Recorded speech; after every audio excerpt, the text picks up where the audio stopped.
26 wheels. It could probably hold up to about 75 people if we wanted to put them in it. Later on today, we're going to land a helicopter on it. It has a putting green. It has a pool. This was the original record holder for the longest car/limousine in the world. The original design was by Jay Ohlberg out of Burbank, California in the 80s. And today we've beaten the record by a fraction, but it is still longer than it was originally. When I found the car, it was in very poor condition. I'd say on a scale of 1 to 10, it was -1. I found the car in New Jersey. It was rotting behind a warehouse, and I put a bid on it and I won it. It was completely rusted through to the ground, basically a piece of junk. I had the car in New York for 8 years. I had it shipped down here to Florida. Mike actually had it shipped down, Mike Deza. Mike's vision was to restore it. On the way down, the hood blew off the car on 95. Never to be found again. I don't know where it is. So thankfully we had 3 donor cars. We took one of the hoods. We started the restoration project about 2.5 years ago. It was August. It was hot here in Florida. We set a game plan. So we took 3 donor cars, we cut them up, we replaced the whole cab of the car so we could drive it.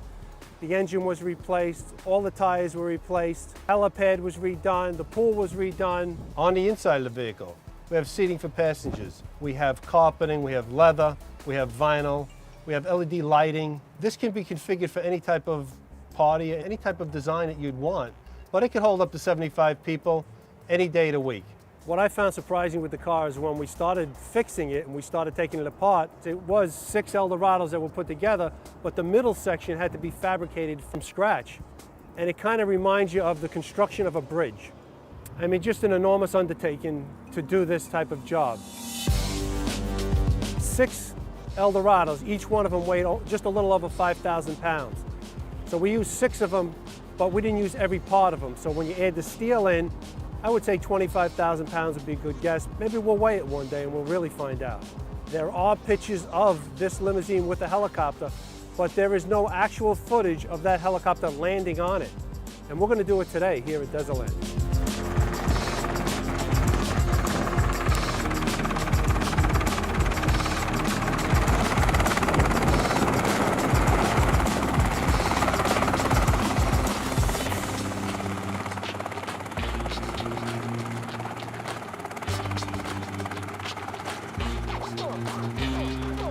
The main difficulty in driving this car is finding straight roads. For it to turn, you need a real wide radius because of the length of it. Similar to what the president does. He has to map out his route to where he's going. That's what we would have to do. We would have to map out a route and know where we're going to turn. It's not for everyday driving, obviously. We talked about maybe turning it into an electric vehicle. That would take 26 motors, 1 for each wheel. The battery, I don't know how big it's got to be, but we have plenty of room for that battery. So maybe you'll see the biggest electric vehicle in the world. People react to the car like they can't believe that it's even real. They think it's like a model in a magazine. But when they see it, even in the condition before it was restored, it was an attraction.